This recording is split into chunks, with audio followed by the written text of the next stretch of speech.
everybody. Welcome to the show. Today we've got special guest in hand, talking Jets with Tigo to come hang out with us tonight, give us some inside info on the Jets. But Tigo, what's up? Let everybody know kind of what you do and where they can find you.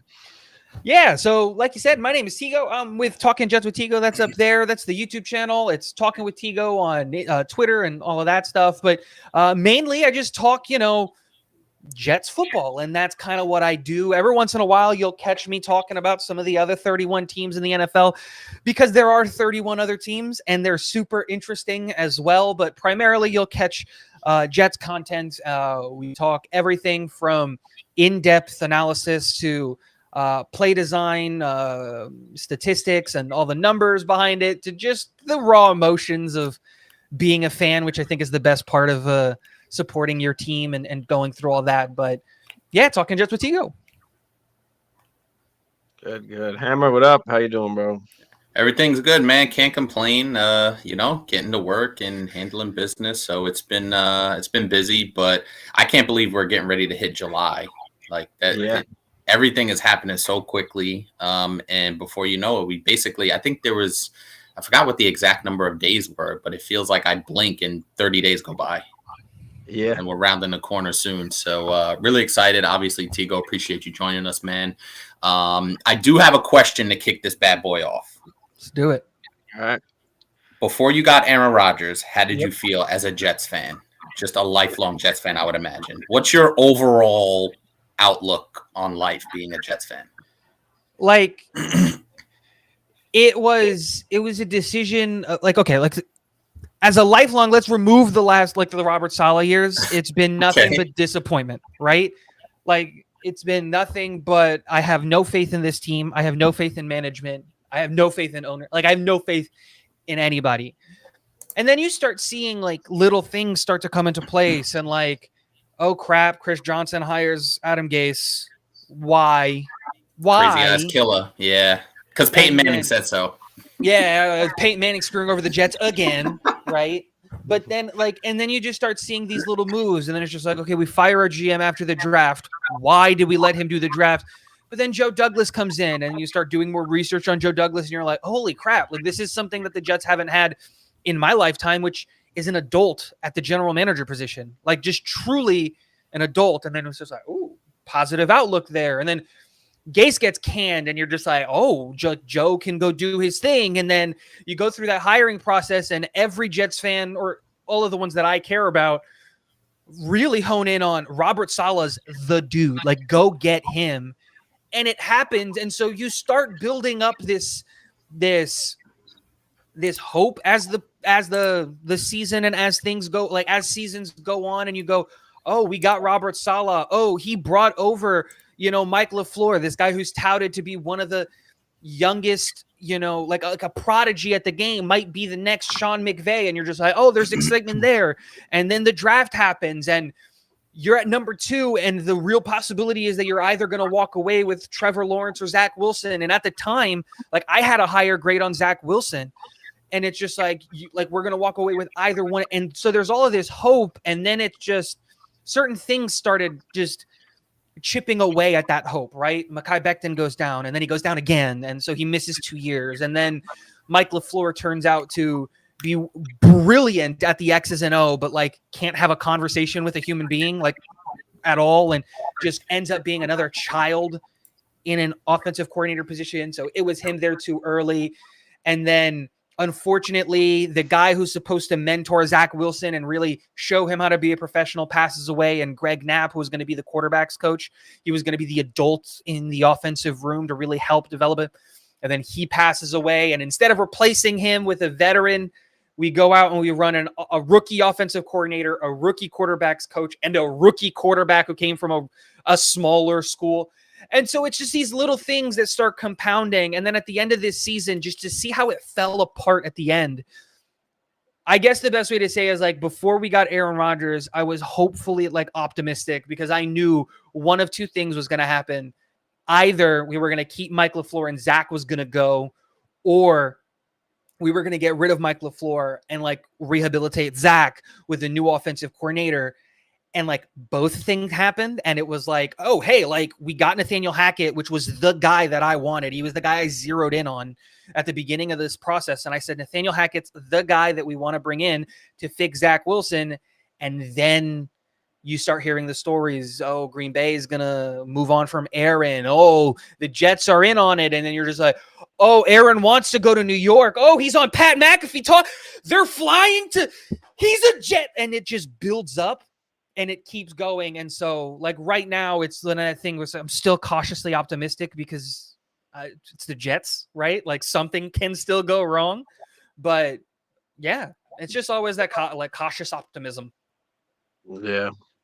That's awesome. I feel that. Kevin, what up? Appreciate you for coming on. Jamie, Emil, what's good, guys? But yeah, I mean, we'll get into Aaron Rodgers in a second. Let's get into, I guess, the draft, right? Will McDonald, you took, with that first round pick. Apparently, and tell me if I'm wrong here, I've heard that New England purposely fucked you, and Pittsburgh was able to move up to get the offensive lineman that you guys initially did want. Is that actually true? And what do you feel about that? And about Will McDonald? So let me start by answering the overall question about the draft and the class. And I think that we knocked this draft class out of the park. It's hard to replicate what the Jets did last year. 3 first-round picks, offensive and defensive rookie of the years, the most slept-on first-round pick in Jermaine Johnson, who was statistically on a per-snap basis one of the most effective edges out of that rookie class. The problem is that he was just the third guy in a rotation, right? And you just keep Breece Hall, who would have won offensive rookie of the year if he doesn't go down, just like an absolute Max Mitchell, the 5th round pick, who ended up having to start and play at right tackle because Mekhi Becton goes down and didn't last year's draft was knocked it out of the park, got players that every Jets fan wanted and more, to walk away with the edge and all that stuff. But this year's class is more along the lines of what I would consider a win for a draft that isn't above and beyond holy crap, we traded up into the first round 9 times and we walked away. Because Will McDonald is an excellent edge rusher. And for what his role is going to be on the Jets, it's literally a match made in heaven. If Robert Saleh could come up with a strong side edge rusher in a lab, Will McDonald would be that guy with his bend and his get off and his length and all of that stuff. And just his work ethic for me is the best part, because dude, the guy was ready to go to the Army before getting a shot at, with the Cyclones. And it's just a guy who's always the underdog in his own mind and needs to earn he's never earned it, is a guy that we go out and we draft the center in Joe Tippmann in the 2nd round. You continue that with getting Carter Warren, an offensive tackle that had a 2nd round grade on him if he didn't go down with injury early on in the season for Pitt. Israel Abanikanda, his teammate, who was one of the most electric running backs in college football last year, 20 rushing touchdowns last year. And then the freak of an athlete that is Zach Kuntz, the tight end out of ODU, just absolutely rated 90th percentile in every single thing at the combine. It was a home run pick. It was a home run draft because it was you didn't reach for anything. You didn't go out of the way to do anything or to do anything crazy. And in the end, going back to your question about the Patriots, you were actually able to screw over the Patriots because there was this narrative. And I was totally bought in. I thought the Jets were 100% going to be in on Broderick Jones. I thought that if Broderick Jones was available when the Jets were picking, it wouldn't even be a conversation. They would sprint to the podium. They would jump over the tables to put that in. And in the end, we got for the information from one Jets drive of the New York Jets in the draft room, in the war room at pick 8. Talking about Will McDonald, who was their guy, talking about how Will McDonald's going to go here. Then Meyer, the tight end out of Notre Dame, is going to go here. And then I forget who the other player is going to go here. And it didn't even seem like Broderick Jones was on the Jets board. And to get a division rival to trade away an asset at a lesser value because they thought they were screwing over the Jets, and then you still walk away with the guy that you wanted to. Again, it's beautiful gamesmanship. And I think the icing on the cake is that if you watch the One Jets Drive, specifically the episode about the draft, Joe Douglas calls the trade before it happens. It's like pick 11 or pick 10, and he goes, I bet someone trades up with New England to get in front of us to get the tackle. And then someone asks in the background, like, who do you think it is? And he goes, it's probably Pittsburgh. And then it happens, and he's like, New England has traded the pick, and he goes, it's Pittsburgh, right? And then it announces that it's Pittsburgh, and he's like, okay, this is Broderick Jones.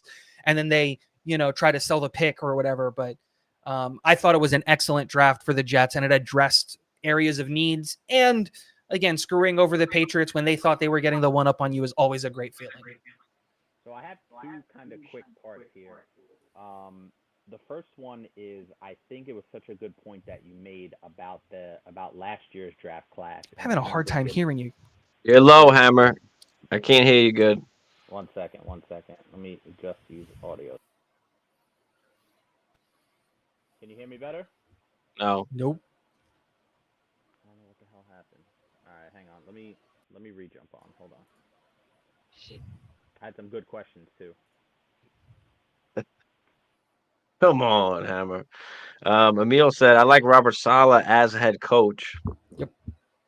Saleh does his thing. Yeah, Hammer's having some technical difficulties. But I guess until he gets back in. Tight end, I mean, you guys got Kuntz, or however you say it. But you guys got a lot of other tight ends. You got Conklin, CJ, and then Ruckert, who I actually like. So who should we be looking at, especially, as Dynasty fantasy football players? We look more, towards the future than anything. And normally it takes a few years for these tight ends to actually, start producing. Who do you like out of those guys to kind of come alive maybe in the future? If you're looking for a short-term tight end for this team, CJ Uzomah is the guy, in my opinion. I think he's going to, if Nathaniel Hackett could build a tight end in a lab, it would be CJ Uzomah. The guy can inline block, he can catch, and he's a really, really good safety blanket. So if you're looking for someone who's probably going to be available on the waivers, who can be your tight end too, CJ Uzomah is that guy, in my opinion. Nathaniel Hackett loves his tight ends. I would not be surprised if this team ran 5 tight ends on the 53-man roster because of just how much Nathaniel Hackett loves running tight end formations and all that stuff. But if you're coming in and you're thinking, I want to get a guy who's young, I can stash him, and has sky high potential. My comp that I gave for him coming out of the draft was George Kittle. That's Jeremy Ruckert. Jeremy Ruckert is a guy who I think is going to start the year as tight end 3. And before the season is over, he's going to be tight end 1B behind CJ Uzomah. And CJ Uzomah is only going to get the nod, 1, if he's healthy, and 2, because of the veteran presence that he provides, right? If you're going to be in a big spot, you're going to want to trust the guy who's been in those big spots before versus the guy who's essentially playing his rookie year because he played last year. He didn't play much last year because he had his foot injury, but since he's fully healthy, Jeremy Ruckert to me is a guy who's going to be a potential tight end 1 for a long time, especially if we keep running this offensive scheme for the foreseeable future. Can you guys hear me better now? Still a little low, Hammer. Come on. And Caleb, I was tinkering with the audio settings. It's a Rodgers jersey. Come on, man. Rodgers, Caleb. Oh, yeah. What's up, Caleb? Appreciate you tuning in, bro. Marty, what up? Marty's a fellow Vikings fan. Fix it up, Hammer.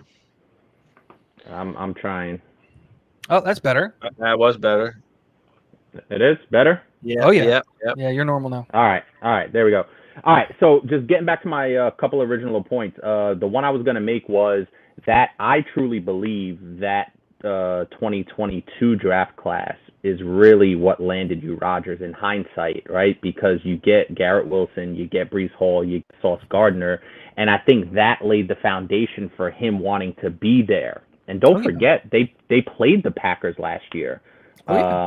So he got a chance to go up against that team, and the writing was kind of on the wall. And so that was one of my original points where, in hindsight, you can look back at it and really have the confidence, like you said, in the management, in Joe Douglas, in Robert Saleh, that they're going to build a program that would even attract a quarterback such as Aaron Rodgers. So kudos to those guys, just piggybacking off what you said and kind of, some revisionist history there. And then my second point was, how do you feel about Aaron bringing some of his cohorts from Green Bay over, and a little bit to that wish list that he kind of had out there? So off of your first point, I think you're absolutely right. Aaron Rodgers is not a Jet right now. If we take Drake London at 10, if we take, Jermaine Johnson at 4, which is the guy I was like, that's who I wanted at 4. It was Jermaine Johnson. It doesn't happen if we don't get Breece Hall and, all of these guys that we got in last year's draft. And then the other thing too is all of those guys showed up 1 year early.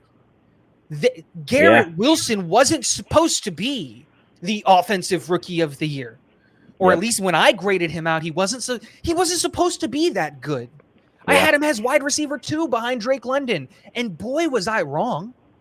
With terrible quarterback play, as we talk about. Some of the worst quarterback play in the, and he had 4 different people throw the ball to him, and he went for over 1,000 yards. Then you add Breece Hall, who was running behind an offensive line that had a rookie that was 30 pounds underweight, a guy whose dad passed away, so he was playing like he just didn't have any motivation to play in Laken Tomlinson, a center who was pretty average, a right guard who is an all-pro in the future, and Elijah Vera Tucker. Thanks again for Elijah Vera Tucker of the Vikings. And then Dwayne Brown at left tackle, who was not playing with any arms. He had a torn rotator cuff all year. He couldn't lift his arms past this. And Breece Hall was breaking games open by himself. You're absolutely right. Aaron Rodgers does not happen if Joe Douglas doesn't knock the 2022 draft out of the stratosphere, because that was an all-time great draft. Now, moving on to the bringing players to this regime, I have no problem with it. I would have had a problem with it if Aaron wanted to bring like big name players that were going to take reps away from players that mattered, right? Like if he demanded Devontae Adams. Now, I'm not going to be mad if Devontae Adams is on the New York Jets, but if that was like a demand, and now you're cutting into the snaps of Garrett Wilson, who's the future of this team, now I'm maybe having a little bit of some beef there. Or if he were to come out and say Jair Alexander or bust, like the big names, on the Packers that are like, you got to get David Bakhtiari, make it happen. I don't care about the contract. I was going to make that point too, yeah. Like if those were the players that he was asking or demanding for, and I don't ever think it was a demand. It was like hey, like these are the guys I feel really comfortable with and can help the team come along. I think that would have been something that maybe I would have been a little bit more irked about. But when you look at the depth chart, what did he really bring with him? An offensive tackle who's not going to make the 53-man roster in Billy Turner, in my opinion. Then you have wide receiver 6 in Randall Cobb. If he's healthy, like the guy is what? He could make it would be the best thing for the New York Jets to just put him on IR for the whole year and have him in the locker room, and he's just a pseudo coach. Yep. And because at the end he's wide receiver 6, wide receiver 5. Yep. And so I wanted Alan Lazard regardless of the Aaron Rodgers thing. I thought he was going to be a good addition to this team, and at his contract, that's a guy I wanted. So I don't really count that as bringing in one of his guys. And then Adrian Amos, who was a guy that we brought in really at the end, I don't consider one of his guys either. Chuck Clark goes down. We need a safety. Adrian Amos is a safety. and he's a free safety, and he knows the defensive scheme. Just bring him in because he can just slot in immediately and he can start playing and he can start starting. It just made sense. So for me, there was no okay, if Mercedes Lewis was on the Jets, that's something I'm gonna have a problem with because we have CJ Uzomah, we have Tyler Conklin, we have Jeremy Ruckert, and then the draft happens and we draft Zach Kuntz, an athletic freak. Dude, that's why we don't need him. But wide receiver 6, offensive tackle 5, this isn't moving the needle for the team at all. If they play a combined 200 snaps for the whole season, I'd be surprised. Yeah, I think the Allen Lazard pickup was really nice, like you said, especially at the price and where he slots in. Obviously, Elijah Moore's not there anymore. Yep. He's a perfect complement, and I think a nice, really solid red zone target for you guys. So I think that was a good pickup. But yeah, I was just curious what your thoughts are with him bringing in some of his guys and kind of. I know the media likes to blow stuff out of proportion. They had this whole thing running for a couple of weeks about he demanded OBJ and this one and that one and all that stuff. So obviously I'm going to reflect on it because it's pertinent to the conversation. Having Aaron there for the last 15 years and just. Something seemed to change in him when they drafted Jordan Love, and the writing was kind of on the wall. I'm just curious with your thoughts on why he signed the contract that he did with Green Bay if he really, truly didn't want to be there. I don't think that is the truth. I think what happened is Green Bay saw Jordan Love. After the back-to-back MVP years, they saw Aaron Rodgers... They saw Aaron Rodgers play out of his mind. Some of the best football we've seen from Aaron Rodgers ever. Outside of the Super Bowl year, which arguably I think he was better in the MVP years than the Super Bowl year because that defense that the Packers had was, oh my God, he didn't even have to play games. I could have been quarterback for the Packers with that defense. You know what I mean? That's a joke. Aaron Rodgers absolutely did his job. But it's one of those things where it's hard to quantify that whole situation because if you're Aaron, I'm also going to say, yeah, I'm not going to sit here with the guy that you drafted. Do you not remember that this happened to me 17 years ago and I was on the other side of this? I know what you're doing and I just won 2 MVPs. So either trade me at a lesser value because you're not going to get the value that you want, or extend me. Those are the only options that you have. You're either going to pay me for the 2 MVPs that I got and your failures as a general manager to build a defense that could stop a bowling ball, or you're going to go to Jordan Love a year early and boom, there you go. And we've all seen him at practice. He ain't ready. And so I think it was a culmination of Aaron Rodgers really being upset with Brian Gutekunst. And as an outsider looking in, someone who has literally zero stake in the Green Bay Packers, not only because they're in the NFC, but until since we had Brett Favre, I haven't had any anything to do with the Green Bay Packers. As someone from the outside looking in, the fact that this fan base isn't rioting and picketing for the head of Brian Gutekunst does not make sense to me. How does this man still have a job? I don't get it.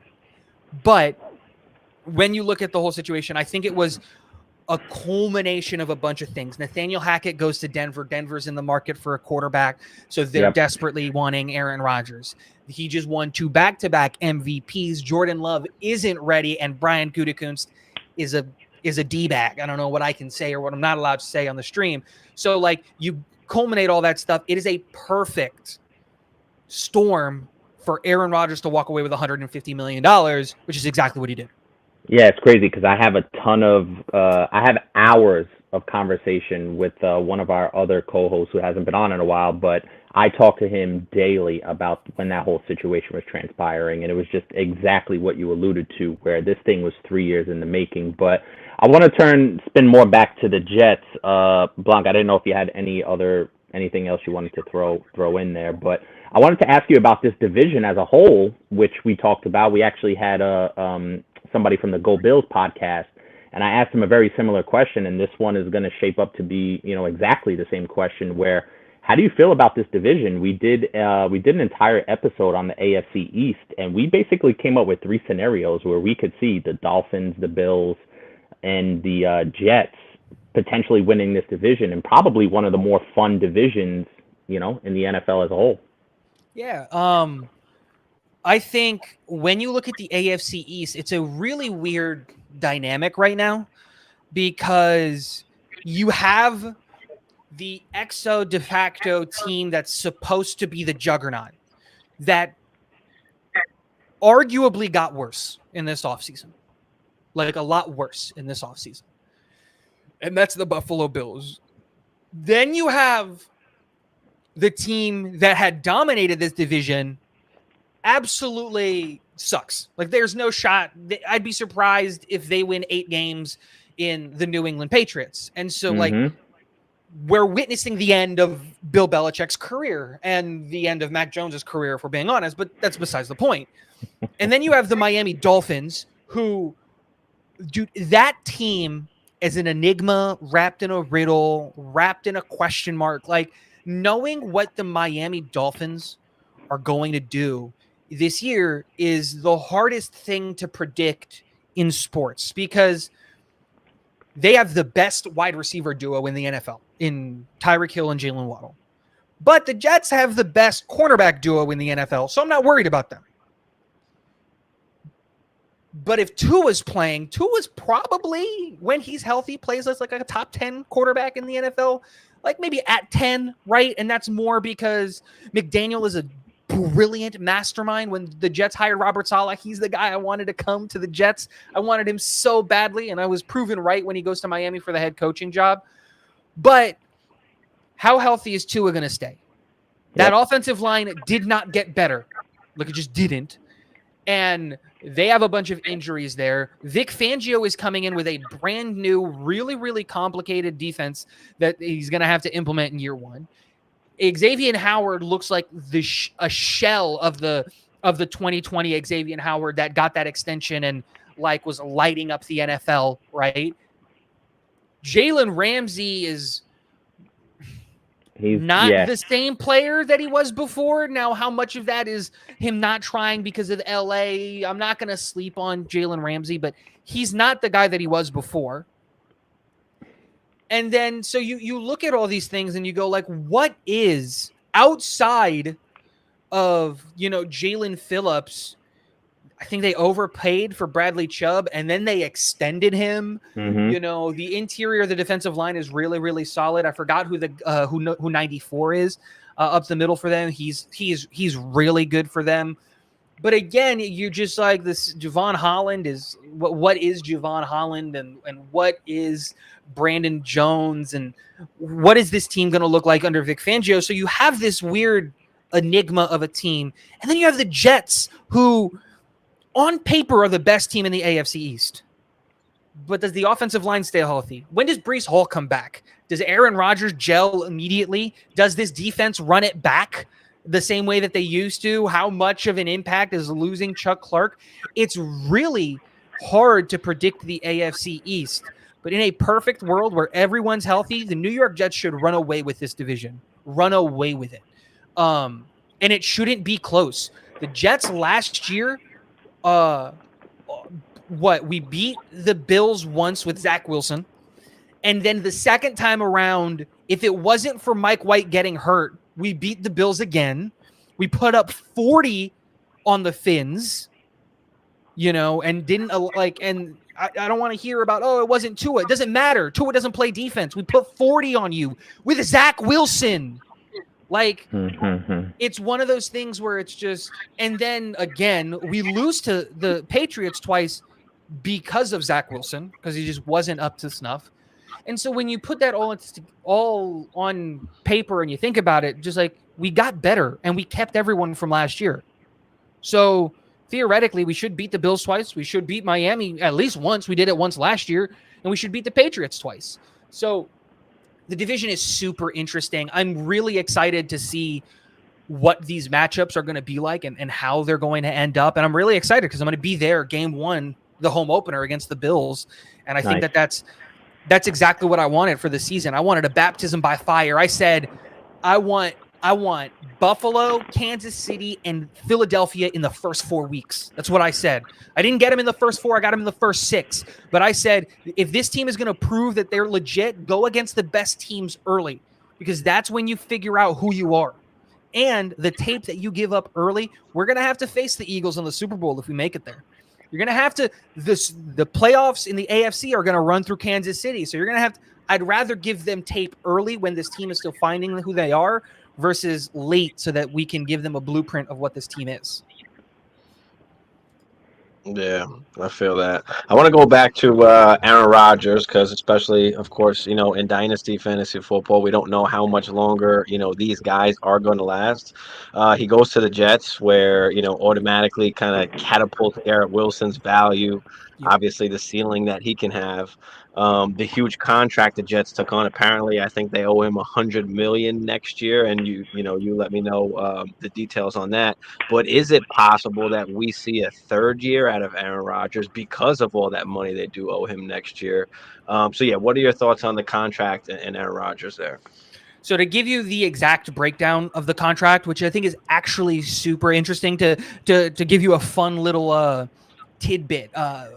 Billy Turner, the offensive tackle that came from Green Bay, went to Denver, came with Nathaniel Hackett as one of Nathaniel Hackett's guys, technically makes more money than Aaron Rodgers this year up against the salary cap. Aaron Rodgers is making $1.165 million this year, where Billy Turner is making 1.3. But you're absolutely right. The caveat on that is that all of his money was moved into next year. So next year, he's a $107.5 million cap hit, and that's just not realistic. That's not going to happen. So if you pay attention to what the Jets have been doing with the salary cap over the last couple of weeks, you've seen that the Jets have restructured a bunch of contracts, moved money around a bunch of different places, and we've created $23 million in cap space this year. And from guys and people that I've texted in the press room in Florham Park, the expectation out of not only the New York Jets camp, but also out of Aaron Rodgers' camp and his agency, is that they're going to rework a deal, pulling a significant chunk of the money in next year into this year. He's also been said that he's willing to take less money, that he's not going to stand pat and say, I'm owed $108 million. I want every penny of it. There has been information that has been told to these reporters and these press guys that has been then passed on to me that says they are confident that they're not only going to lower that number, but that he is seriously, and the biggest holdup right now is contemplating that third year. And because he's looking at his situation and he says, this team is young. They've got a lot of superstar talent. And if this defense can stick around, I'm not going to be asked to win games with my arm. Can this be, was it 2012, the Green Bay year? Can this be 2012 again, where we can win Super Bowls and it's not on my shoulders? Literally, like I don't have to throw dots every single time I'm out there. And so that is, I think, the biggest holdup right now in the contract negotiations is what is happening with the money there and what's going to go on there. But yeah, the expectation is at least 2 years. Because theoretically, he could play the 1 year and he could retire, and the Jets can figure out the money there, and we can add void years and we can do different things like that. And, boom, you're back at the draft and you're trying to go get a quarterback, or, you run it with Zach Wilson, which is the plan that I kind of want. I think Zach Wilson with Aaron Rodgers for a year fixes him, hopefully. And because I have a Zach Wilson jersey back there and I just kind of want it not to go to waste. But that is the biggest storyline right now when it comes to the contracts, is when is Quinnen Williams going to get extended? What is Aaron Rodgers' new restructured deal going to look like? And how many years is he going to play for the Jets? But my expectation is it's going to be like that, like a 5-year deal where like 3 or 2 void years on the back end of it. Because that's or like a 6-year deal with 3 void years on the back of it, to just lower the cap space lower the cap number as much as possible. Yeah, I thought it was really interesting because I did know. Obviously, obviously you would give us more details and insight, but I did know that he was on the cap for about 100 million next year. Like I looked into that a little bit and kind of knew that information, which I thought was wild, but obviously, like you said, not realistic. Do you? I was very curious, and you answered the question just in terms of how many years do you truly think he's going to play? Sitting and watching the Packers over the last 2+ years, 2 to 3 years, it was always that as soon as the off season ended, oh, is Aaron going to come back? Like we had to do that song and a dance. And it just feels like now that he's in New York with people that he probably trusts and he's got the talent around him, it feels like a 2-year minimum project. Yeah. Which as a fan, that probably has to make you feel so optimistic that, wow, this isn't just a 1-year run and all the pressure is there to just get it done in 1 year. Because realistically, and we know how the NFL is, especially in the playoffs, when you get to the AFC Championship game, and if the ball doesn't bounce your way, then it's kind of like, oh, here we go again. So, just to piggyback off that, I think you feel really secure as a fan to be able to know, okay, we're probably getting 2 years minimum, and if we get that third year, we need to really enjoy this ride. Yeah. I think you said it perfectly, which is I think it's 2 years no matter what. And I think the whole song and dance in Green Bay is more about drafting Jordan Love than Agreed. it is about anything. If Agreed. Goody doesn't do that, Yeah. Aaron Rodgers is still a Packer. There's not a conversation about him retiring. The darkness retreat happens, but it's not contemplating retirement. Like he's probably happy in Green Bay, but everything shifts with the drafting of the quarterback. And the reality is when he comes to New York, there's no competition. Yep. There's no one snipping at his heels.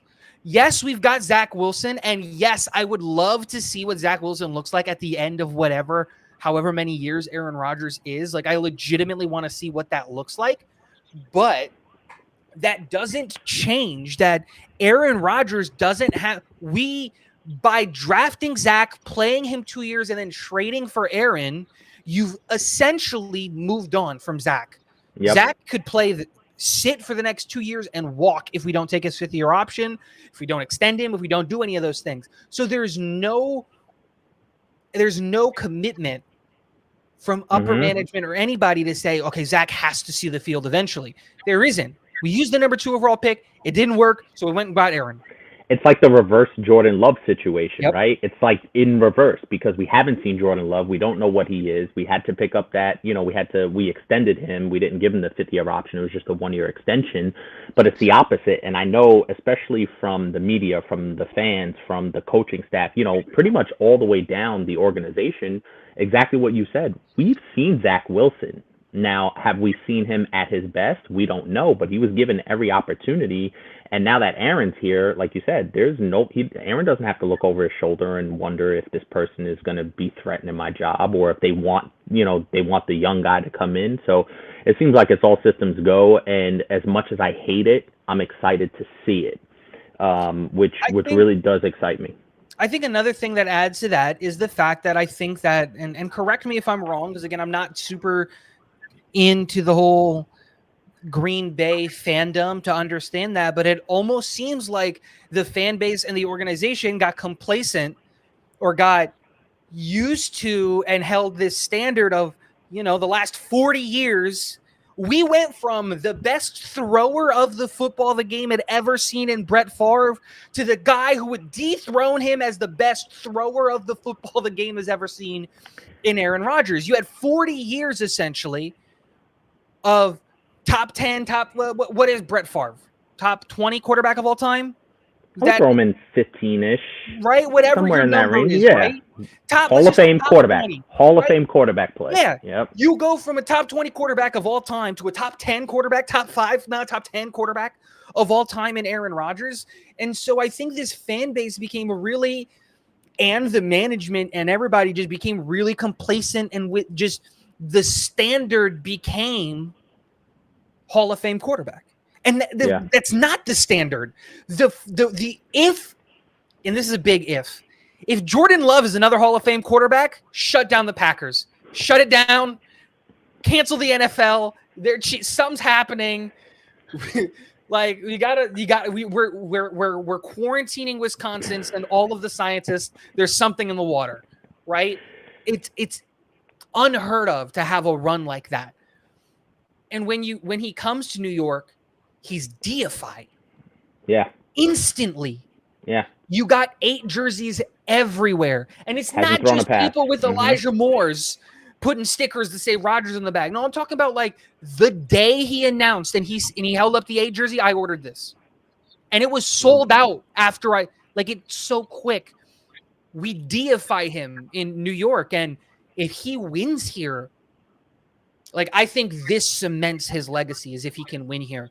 And so I think he knows that. I think the Jets know that. And I think that, dude, it's nice to be wanted.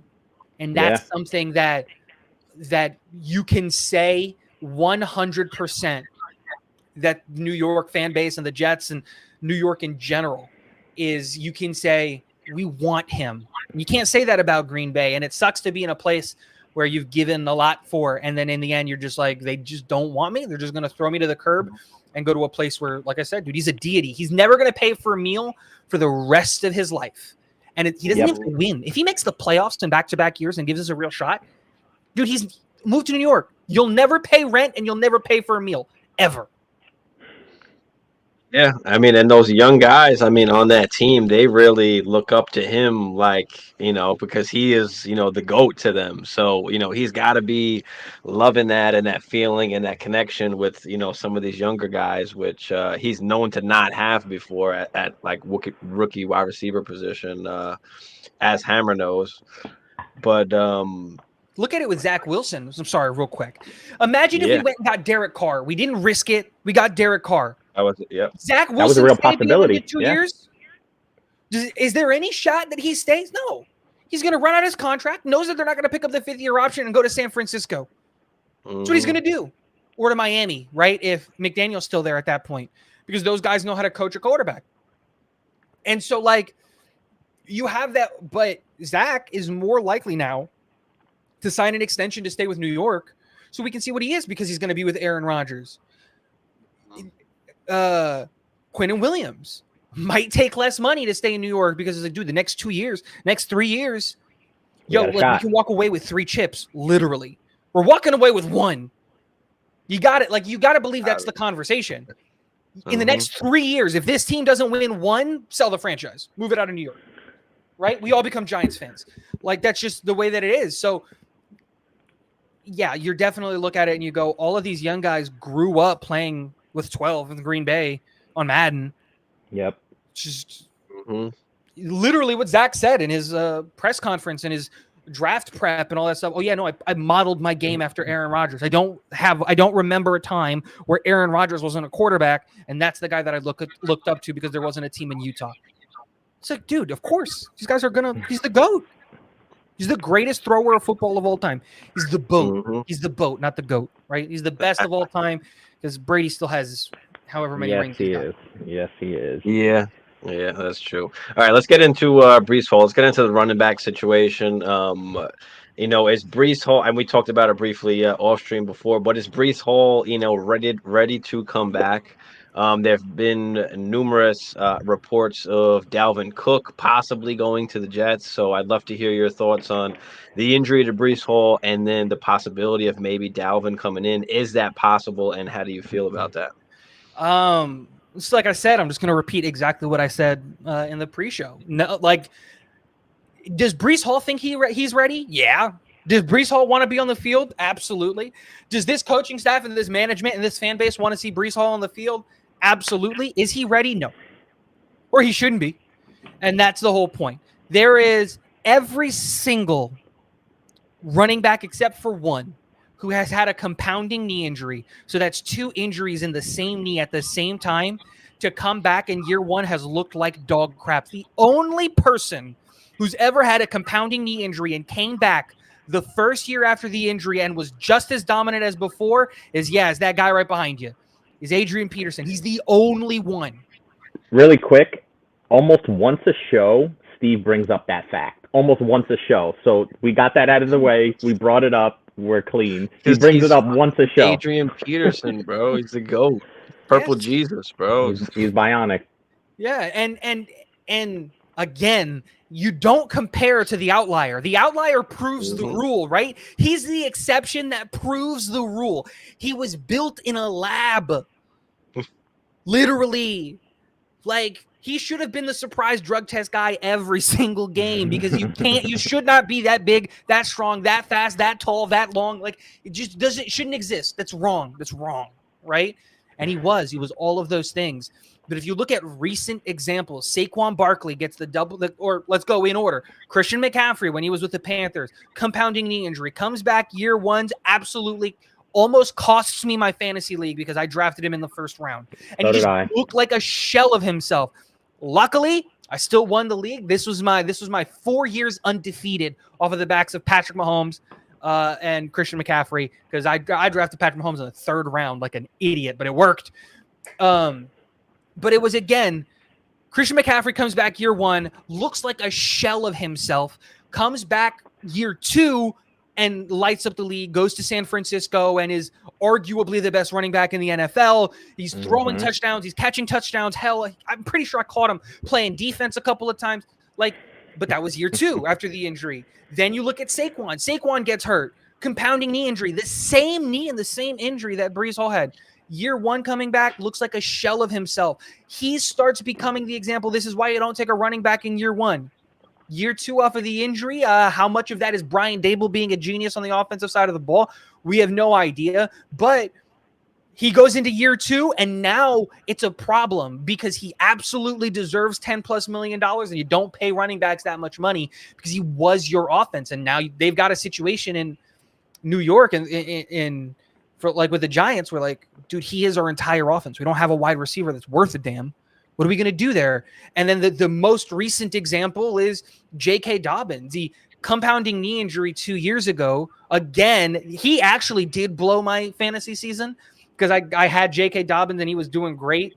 He did great, and then he had the ACL and I think it was an MCL.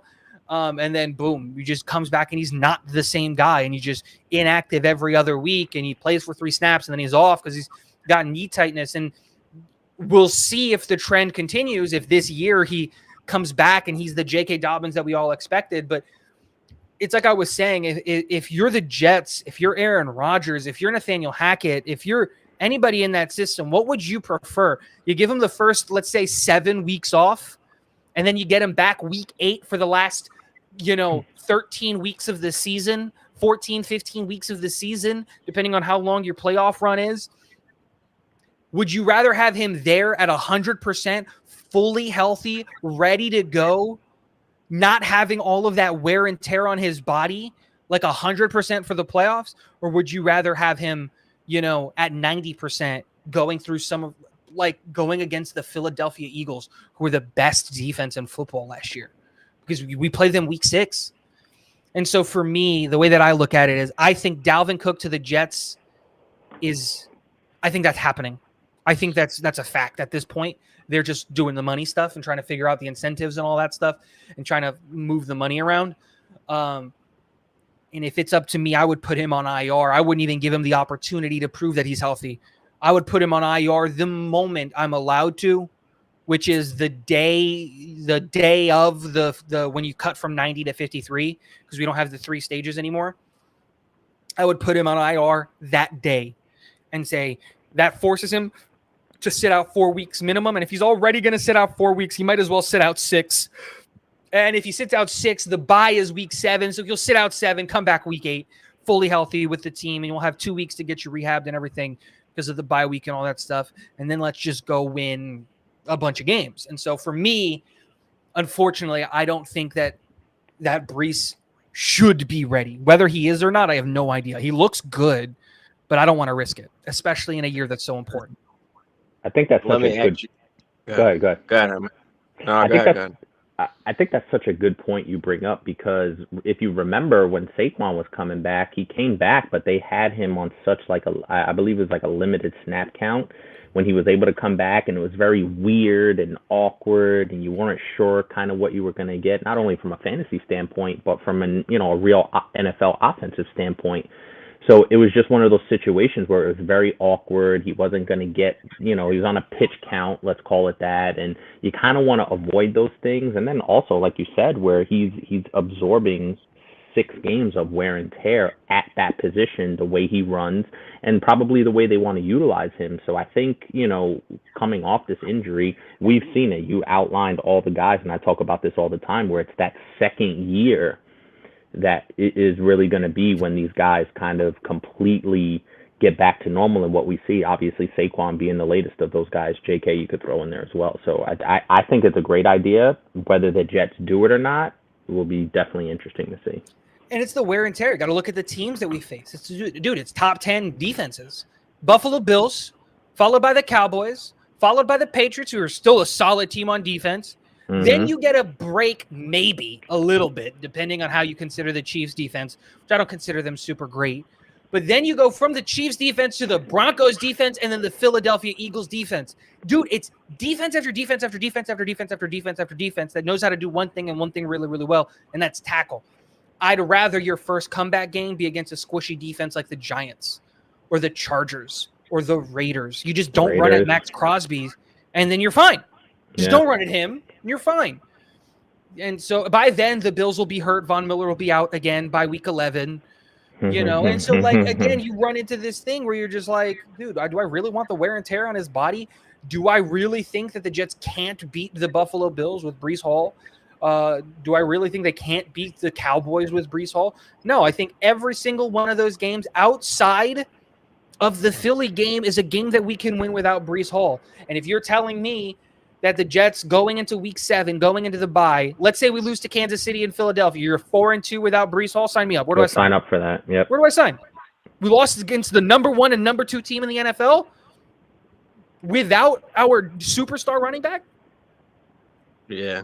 Now, I know Dalvin wants a little bit of money. I think he's probably looking for a more than 1-year deal, which I know, even Eckler couldn't get. They just don't want to give these guys that. So them getting Dalvin Cook, if they were to do that, would that be more because of Breece Hall's injury, do you think, or because they want to implement some kind of split midi kind of backfield for the next coming years? Well, the Jets have always been with the philosophy of a split backfield, shared equally amongst the running backs, and whoever has the hot hand is running back 1 that day. So the Jets, especially going into the year, you could tell that they didn't have a running back 1. They had running backs that in the first quarter all got reps, and whoever got yards got more reps. And because Breece Hall is that dude, he was just breaking off for touchdowns, and so he kept getting reps. And I think the whole Dalvin Cook situation is, one, he's not going to get the money that he wants, right? Kareem Hunt is still out there, and I think Kareem Hunt's probably a better running back than Dalvin Cook is right now, especially when you look at some of the underlying numbers. They're just really, really nasty when you look at Dalvin Cook, like fumbles and blocking in the backfield and things like that, which are all important aspects to the running backs game, obviously. I think the Dalvin Cook isn't going to make more than $2 to $3 million. That's something that he needs to understand. Running back contracts aren't that, dude. Remind me who did Atlanta take in the first round? What was that running back's name? Oh, Bijan Robinson. You know that he's a top 10 paid running back in the NFL as a rookie because that's how undervalued running back contracts are. So it's one of those things where he just needs to understand that he's not running back 1 anymore, especially with some of those underlying numbers. He's not going to make more than the guy who went to the Saints. Forget his name, from Detroit, the anime guy. I love him. Jamal Williams. Jamal Williams. I wanted Jamal Williams. $4 million. I would have given Jamal Williams $4 million. You're not going to make more than Jamal Williams, who was arguably a better running back than you last year. And you were on the better team, arguably. Mm-hmm. So it's one of those things where there's a lot of things going on there. And I think it's more insurance than anything because the running back room for the New York Jets outside of Breece Hall is a lot of question marks. Michael Carter is a guy that I'm a big fan of, but last year fell off a cliff. And how much of that is because the offensive line was injured? How much of that is Mike LaFleur not knowing how to call a running play worth a damn? There's a lot of things that can go on there, but he ran really, really well behind an offensive line that was absolutely horrible the year before with Mike LaFleur calling plays. So what happened there? Zonovan Knight, who was our undrafted free agent that a lot of people were really, really high on, again, shined in games where defenses weren't doing really well. But when it came down to him, creating a hole, when they're stacking the box, when everybody knows that the Jets are going to run the ball, Breece Hall breaks out for a 70-yard touchdown. Why can't you're not as good as Breece Hall? That's a dumb question. But and then you have Israel Abanikanda, the running back that we drafted this year, another question mark. He hasn't taken a snap in the NFL. So outside of Breece Hall, you have 3 question marks. So I think a running back coming to New York is an inevitability. And I think that Dalvin Cook to the Jets is an inevitability, because where else is he going to go? Where else is he going to go that's going to give him the best option? Dallas seems to be in the market for a running back. I would give them a shout. You would get actually probably you would get a bigger load early in New York, and then you would fall off at the end of the year. But Dallas isn't going to win a Super Bowl. The Jets might. So really quick, just to touch on what Steve was bringing up in terms of the contract. So I pulled up, and I had seen this before in terms of the running back free agents that were signed this offseason. Miles Sanders got the biggest contract in the offseason. That was 4 for $25. So his average annual was 6.25, with his cap hit being almost 3 and 13 guaranteed. So that just gives you some insight into how bare the market is for running backs when the top guy is getting an average annual of 6.25 mil. So I think what you say puts that into perfect perspective, where Dalvin Cook shouldn't get more than 3. Nope. And then David Montgomery got 3 for 18, which an average annual is 6. So, and he was the second highest signed free agent running back. And obviously, you just said a guy who's never taken a snap is in the top 10. So that just puts everything into perspective in terms of Dalvin's realistic, chances of getting, a multi-year deal. If, I don't think that's very realistic at this point for him. Nope. And it doesn't make sense when you can find these guys off of the scrap heap. There is a legitimate shot that with an offensive line that's worth a damn, Dalvin Cook might legitimately be running back 4 on this team. Because Israel Abanikanda every time he runs, he stomps on the ground like the ground. He caught the ground cheating on his girlfriend. How he runs, man, just angry at the ground, and he's fast and he's strong. And then Michael Carter was one of the most exciting running back prospects after his rookie year. Yeah. Everyone was talking about Michael Carter. It was a surprise when they took Breece Hall because, they have Michael Carter.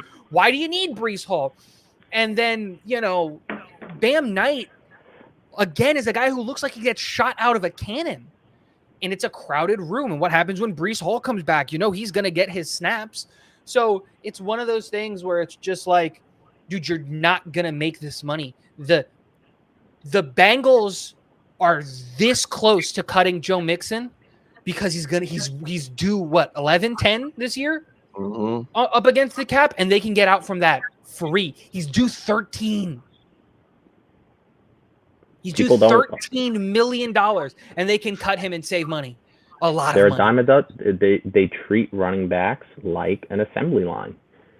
It's just that simple. So, and that's how kind of ties into the whole Saquon Barkley negotiation, where we think he deserves it, but the market just doesn't bear that for these guys. And he's a top 5 running back. Yep. Yeah, and this is why in Dynasty, what we play, we hate when running backs turn 26, 27 years old, because this is what happens. Teams just dump them. We see it with Zeke, with Fournette. I mean, with Dalvin Cook now. Situations change, very easily. And I don't think it matters where Dalvin Cook goes. I think the possibility of him finishing as an RB1 in fantasy is pretty much out the window. I don't see anywhere where he goes and he gets the automatic 3-down workload. And you guys let me know if you think any different. Maybe he does get it somewhere, but I don't see that. I do like the Dallas situation better in terms of his fantasy production. Obviously, with Tony Pollard, they did draft a running back as well. But I do think there was also, I think Miami was brought up as well. But they have a ton of guys over there. Obviously, they have Jeff Wilson. They have Raheem Mostert. They have A-Chain there now. And then to bring in him, so now you got an incredibly crowded running back room. So I think Dallas kind of makes the most sense if you look at it on paper. in terms of getting workload and fantasy, that translating to fantasy production, that kind of makes the most sense. Yeah. I like that as well. All right, let's get into the wide receivers. Talked a little bit about Lazard before. Obviously, Garrett Wilson is a staple in the dynasty community, skyrocketing up rankings. You guys get rid of Elijah Moore. I think you still got Mims there, right? Somebody had asked about Mims, so yeah, we'll get you to talk about Mims, and then also there's a possibility of D Hop coming in. They're saying Dalvin Cook, DeAndre Hopkins possibly. So yeah, just talk to us about I guess the wide receiver room in general and how you feel about all of that. I think the wide receiver room is a really, really touchy subject to talk about because it is the position that you can never have enough of those guys. But also, if you have too many of those guys, it's a problem. They can't all get touches, and they're the only team, or they're the only position that like they don't have a real say in their performance at all. Because if you just, I think a great example of that is Elijah Moore. Elijah Moore is a stud of a wide receiver. Loved Elijah Moore as a Jet. I still think that he's going to have a successful career. Maybe not as high or as good as it was going to be now, because unfortunately he is on the Browns. Sorry, Jamie. Hey. But it's one of those things where when you look at it, Elijah Moore was open. I think the stat was, he was open for 91% of the routes that he ran, and he just wasn't looked at. He wasn't looked at. He was never one of the guys in the progression. He was the decoy to get Garrett and Corey Davis open underneath. But he was open every single one of those times. If Zach Wilson had some confidence in that cannon of his, dude, you just hit.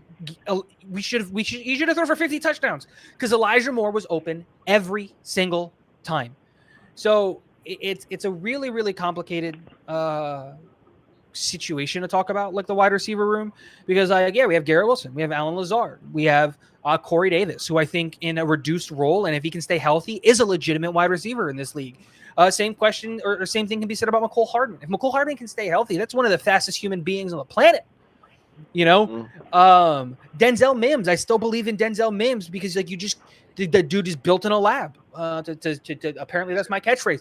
6'3", 210, but runs a sub 4.40. Come on, that's just insane to have that kind of size and speed and strength combination. But there's another Jet creator, and I'm gonna give him a quick shout out. He goes by the Buffalo Jet Fan. Great content creator if you're interested in Jet stuff.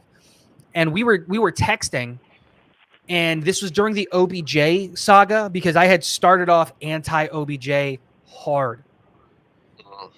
And he was like, I'm indifferent, but if we got him, he makes our team better. I was like, yeah, but he's going to take away snaps from Garrett Wilson. And he said two things to me that completely changed my mind. The first one was I said we don't need him. That was my first argument. We don't need him. We have Garrett Wilson. We have Alan Lazard. We have Corey Davis. We have McCole Hardman. We don't need OBJ. And the same argument could be had about DeAndre Hopkins. And then he said, championship teams don't stop at what they need. The Cincinnati Bengals did not need Jamar Chase. They had Tyler Higgins and T. Boyd at the time, right? Or T. Higgins and Tyler Boyd. Jesus, mixed that one up. They didn't need Jamar Chase. If we wanted to talk about it, they needed Penei Sewell. And they got Jamar Chase instead, and that is the scariest wide receiver room in all of the NFL. The Cowboys didn't need Tony Pollard.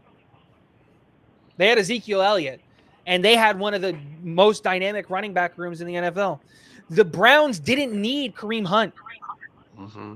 And that's a bad example because the Browns aren't a good team. But again, good teams don't stop at what they need. You go and you get better if you can get better. And so that was the first argument he said, and I was like, damn, that makes a lot of sense. And then the other thing that he says that if you look at the last 5-10 years of Super Bowl winning teams, what do they all have in common on the offensive side of the ball? 2 elite premier pass catchers. They all have it. The only team that doesn't is Kansas City last year, and that's because they have the GOAT under center. As long as 15 is throwing the ball, it doesn't matter who's catching because they're open, right? That's the outlier. Again, it's the exemption that proves the rule. But even before that, Tyreek Hill, Travis Kelce. The Tampa Bay years, they had Mike Evans. Godwin. I forget their names. But you get what I'm saying. Godwin. Yep. Chris Godwin. It keeps going. Leonard Fournette is one of the better catching running backs. But again, what do they all have in common? What do these teams that are competing for Super Bowl consistently all have in common? 2 premier pass catchers. And if we look at the NFL and we look at these teams that are perennial playoff teams that aren't winning anything, what do they all have in common? They only have one premier pass catcher. The Buffalo Bills have one premier pass catcher. The Green Bay Packers had one premier pass catcher in Devontae Adams. The Minnesota Vikings have one premier pass catcher in Justin Jefferson. The Bengals have 3 premier pass catchers, and they couldn't win the thing. They couldn't get it done. But if you look at these teams that are consistently competing for the Super Bowl, they all have the same thing in common: 2 premier pass catchers. So for me, if getting a D-Hop is in the books and he's willing to come to New York and he wants to do the thing and he's going to come in for a reasonable number, dude, come win a chip. Because Aaron Rodgers is the best quarterback you've ever played for, and he's going to hit you. So that's and obviously when the Rams won, they had Cooper Kupp and OBJ doing their thing. So I think that's such an interesting thing. Obviously, being a Packer fan, watching Devontae Adams tear it up through the regular season and then get shut down in a playoff game because teams are just locking in on that one guy. Throw 3 guys on one guy. You could throw Stephon. Yep. Yeah. You could throw Stephon Diggs in there. That's the perfect comp to that. So the more I thought about it, as what you're saying is, and also too, don't forget, if you have a guy like D-Hop in there, he's going to go out there and make that contested 3rd down catch, which 3rd and 7, in the freezing cold up in Buffalo or way out in Kansas City in mid-January. So somebody that he also trusts, that's a veteran, that's been in a ton of situations. I think it would be a good move. And I don't think it would take away from Garrett Wilson. I think Garrett Wilson is going to be what he's going to be no matter who's there.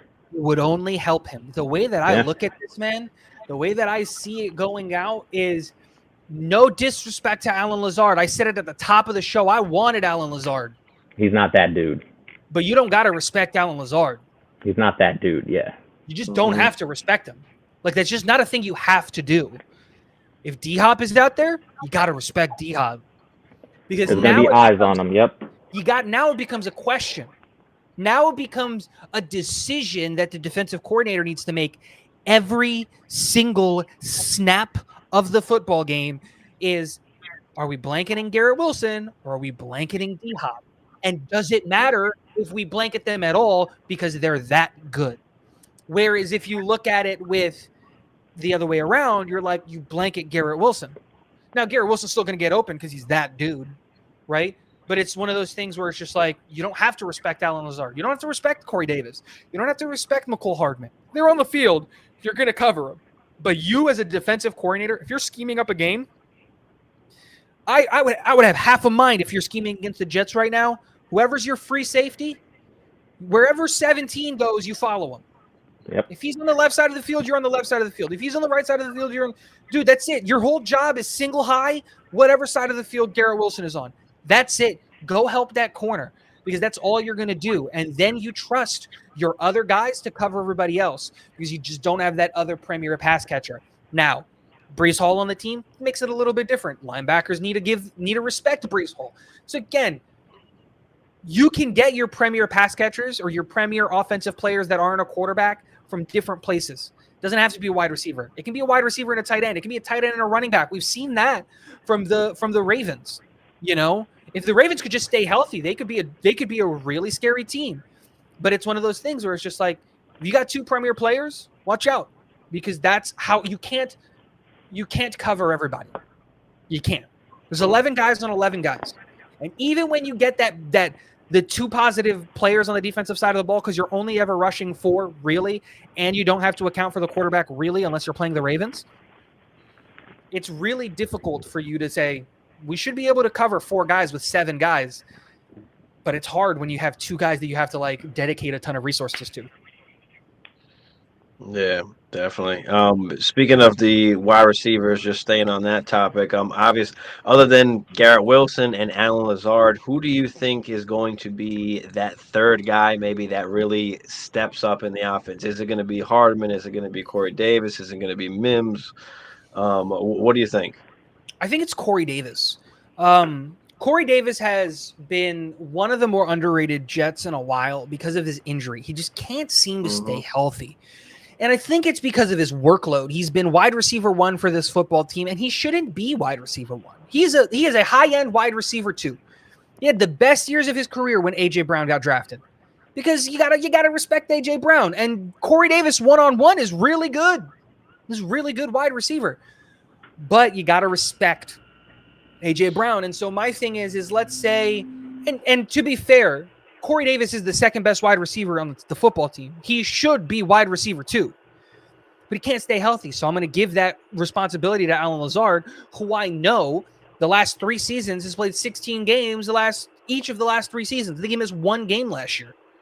You know, it's one of those things where if you're going to bank on a guy to be like your flex, like, hey, can this guy get me 10 points? Can this guy get me 11 points this week?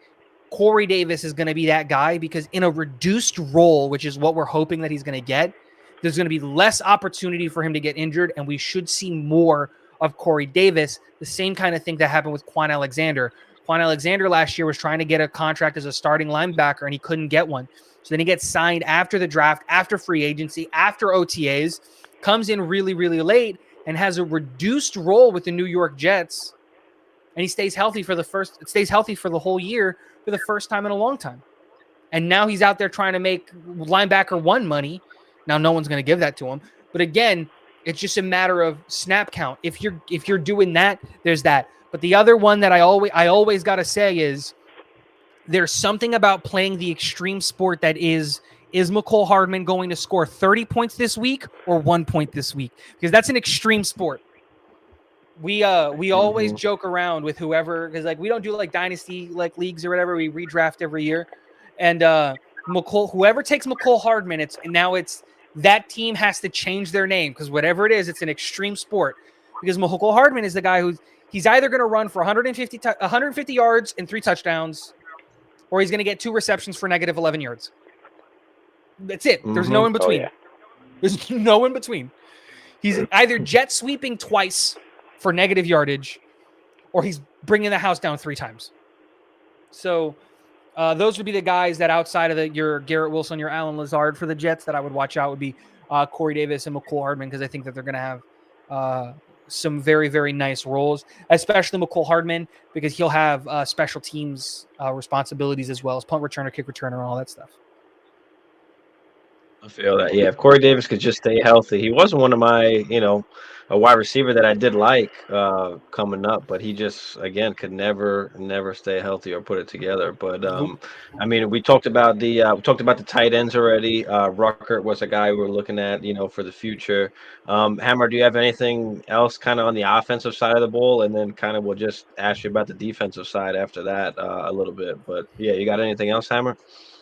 No, offensively, I think we covered a ton. Obviously, with Aaron there, you have to feel like everybody's going to be uplifted. One of the things I did want to bring up really quickly is, do you think that Aaron being in OTAs, in training camp, obviously very little drama, in my estimation, obviously I want to hear your opinion, we talk about this coming from the Packers side, where he wasn't at OTAs, especially last season with the young core that we had after Devontae left. We kind of saw that early on where that young core of wide receivers struggled. The fact that he's in OTAs, he's in camp, he's there, he's around, he's working with these guys. Do you think that's going to lead to a little bit more cohesion early on offensively? And what do you think that looks like? Because obviously he's working with mostly players that he hasn't worked before, obviously being Garrett Wilson. I think that the Jets are kind of a perfect storm when it comes to this specific situation, because we already ran a West Coast offense before Nathaniel Hackett got here. So and Aaron knows Nathaniel, like we talked about. exactly. So, yeah. So Aaron didn't need to learn a new playbook. He knows the playbook. He knows the terminology. He knows everything. And then you bring in a veteran to a really young room. You bring in 2 veterans. I totally forgot about Randall Cobb. I was talking about Alan Lazard, but you bring in 2 wide receivers to that wide receiver room who also know that playbook in and out, And no Aaron. Right? And so you compound all of that together. Yeah, I absolutely expect that. This is why I said it early on. And I said it earlier in the show. I wanted a gauntlet early. I don't think this team is going to have this gelling period that we're going to have one. Every team has one. The first 3 weeks are a crapshoot. You know, didn't the Carolina Panthers go undefeated for the first 3 or 4 weeks or something stupid last year? The first couple of weeks are a crapshoot. We have no idea what's going to happen with these teams. We have no idea any of that stuff. And that should go like that. No, they lost a bunch. It was after the coach got fired. I'm sorry. But it's one of those things where, because Aaron isn't in learning mode playbook wise, all he has to focus on is learning mode for his wide receivers. And as someone who played quarterback for years before Matt Milano ended my career as a quarterback, and that is a true story. We went to the same high school, and I got hit by Matt Milano, got sacked by Matt Milano, and I hung up my helmet. I just never went back. I was like, I'm done. There's no way. I'm done. And then the guy goes to Boston College, and I was in the NFL, and I was just like, I knew it. I made the right decision. He ended my career. But there's something about getting familiar with elite talent. Yep. And that's what Garrett Wilson is. It doesn't take as much time. Because not only is Aaron Rodgers an elite talent who he can adjust and adapt and change, Garrett Wilson is an elite talent who can adjust and adapt and change. And when you have 2 players who can adjust and adapt and change to each other, that melding process becomes so easy and happens so quickly. And that's the guy that I'm worried about. That's the guy that I'd be worried about gelling with. I think Corey Davis is a good enough wide receiver that you give him a week or 2 with him, and you kind of understand what he is. He's kind of not a one cut, but a cookie cutter kind of a wide receiver. You see him a couple of times, you know what Corey Davis is, you know what he can bring, and that's pretty good football play, but you know what he is. It doesn't take time to understand this guy's idiosyncrasies, what he does, how he likes to cut, when he cuts, he does his job the right way every single time. It's just about whether or not you can hit him, and it's just about whether or not he gets open.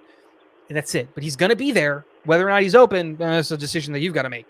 But that's it. And so, when I look at our wide receiver room, I think it's very new quarterback friendly. And then you get Nathaniel Hackett. And, again, you have so many bodies in this space that are just veterans, and they know what they need to do. Tyler Conklin, CJ Uzama, veterans of the tight end position in the tight end room. CJ Uzama is nothing but a professional. He is one of my favorite Jets. It is sad that he is as old as he is, because I would love to see CJ Uzama on this team for the next couple of years. But at 30, dude, you're on the wrong side of 30. Yep. Right? But it's one of those things where you see all those things, you see all that stuff happening. I'm not worried about that gelling period. My biggest concern on the offense is going to be this offensive line. Can they stay healthy? Can they keep Aaron Rodgers up? Because every other piece of this offense, I'm 100% on. Quarterback, running back, wide receiver, tight end, hell, even fullback, which I hope we actually carry. I feel so confident in those guys. Can this offensive line stay healthy? And that's it. Good. On defensive side of the ball, talk to us a little bit about the defense. You've got Jermaine Johnson, Quentin Williams, McDonald. Mosley is always a staple, really, in our IDP leagues as just a tackling machine. Quincy Williams, you've got there now. The injury to Chuck Clark now. Talk to us about the defense a little bit. The defense is the room that I'm most worried about because it's hard to go from number 2 defense in the NFL, or number 3 or number 4, depending on what league or what thing you go. If you look at DVOA, they're the number 5 defense in the NFL. If you look at PFF, they're the number 2 defense in the NFL. Whatever, they're a top 5 defense. It's hard to repeat that. Now, the benefit is that the New York Jets kept almost the entire defensive core from last year to this year. And then we added pieces. Sauce Gardner is still the best corner in all of football, like just hands down. You know, Patrick Surtain is a close second. I love that guy, Patrick Surtain, but like that's it. Is those two guys? They're in a stratosphere of their own, and then there's everybody else. And DJ Reed is sneakily a top 10 corner in the NFL and just does not get the respect that he deserves. Michael Carter, the second in that slot cornerback, completes the best cornerback trio in the NFL. I will take them over the any cornerback trio in the NFL any day of the week. A Philly one, I don't care, right? And then you got this defensive line rotation, which is, you know, you have Quinnen Williams up there, up the middle, who was arguably the second best interior defensive lineman in football last year. Definitely probably should have been in that conversation, or not maybe in the conversation, but should have at least gotten votes for, you know, like just defensive player of the year. It's one of those things where the biggest concern I have for this defense, and you brought it up, is the fact that we lost Chuck Clark, right? You trade a 7th round pick for Chuck Clark, which was a steal. And fun fact, it wasn't even this year's 7th. It was next year's 7th, because we don't have a 7th this year. Like, so we traded a 7th 2 years from the future. Losing him is a big blow because we did not bring back one of our safeties from last year in LaMarcus Joyner. He was absolutely abysmal, and Chuck Clark was supposed to help solidify that safety room because, unfortunately, last year the biggest liability on defense was the middle of the field because we knew that the outsides were covered with our corners. We knew that the defensive line was going to create pressure because we have one of the deepest rotations on the defensive line in the NFL. I think the only teams that have a deeper rotation are probably San Francisco and Philadelphia. It's probably it. But the biggest concern is CJ Mosley is on the wrong side of 30. And while he is a tackling machine, he's a liability in coverage, and we ask our linebackers to do a lot of coverage stuff. While I love Quincy Williams, the guy is he's not a starter yet. Can he get there? Can he still continue to progress? Absolutely. But at a guy, as a player who's already 26 years old, how much better can you get? Now, I think everybody should always, and this is going to be my look at Cordell Patterson, who didn't have an NFL career until he was 29? Mm-hmm. Right? Like, you never know when a guy's going to hit, right? But when you look at the defense, I think the biggest concern is going to be this linebacker room. What is CJ Mosley now a year older? And what can that supporting cast do? Can the New York Jets get the best out of newly signed Adrian Amos? Because hasn't been good in a couple of years, Adrian, right? Last year he was good, was what? 2020? Was it 2020? Something like that, because he obviously was on 2020. I don't remember. It's been about 2 or 3 years. Yeah, but again, how much of that is just the declining of that defense? Even though Gutekunst has done nothing but draft defensive players, who knows, right? I have no idea. I don't watch Green Bay Packers football all that often. And again, Adrian Amos is a Band-Aid on the problem. He's another player who's on the wrong side of 30. And then last year, the New York Jets struggled with Jordan Whitehead playing successfully in the strong safety spot. So for me, my biggest concern is always going to be up the middle for this team, linebackers and safeties in particular. But there is hope because, you know, we got the undrafted free agent that we got last year in Tony Adams, and the Jets staff seems to be really, really high on him. We got the kid out of Florida. I don't know how he went undrafted. Trey Dean III, a guy who was built to erase tight ends. Tell me why a guy who's 6'3", 210 pounds isn't a wide receiver. Why is he a safety? Hell, why isn't he a linebacker, dude? Put on 20 pounds and be a linebacker. But he's a safety. He's made to erase tight ends in a lab. And so you got that. We drafted the kid out of LSU, Jarek Bernard Converse. So there are bodies there that you can start looking at to say, okay, if we can hodgepodge this safety room, which I think the New York Jets can do, what can we do about these linebackers? How can we get this linebacker room working?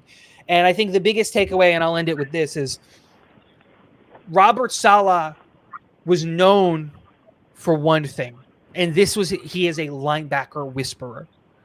That's what he did in San Francisco, in Seattle, in Jacksonville. He's the linebacker whisperer, right? Being able to take linebackers that shouldn't be these guys and turn them into all pros, turn them into some of the best players in the NFL. I think the perfect example of that is Fred Warner, right? Isn't Fred Warner like a third or a fourth round pick? And he is arguably the best linebacker in all of football, right? So with the offense finally being run by adults, you've got Nathaniel Hackett, an adult in the room, an adult offensive coordinator. You've got Aaron Rodgers, who's the adult of the adults in there as the quarterback and actually handling that offense. I think that it opens up Robert Saleh to really focus on the defensive side of the ball a little bit more. He doesn't have to babysit the offense as much as maybe he did before to cover for Matt's little brother, you know. And because of that, how much better can this defense really get?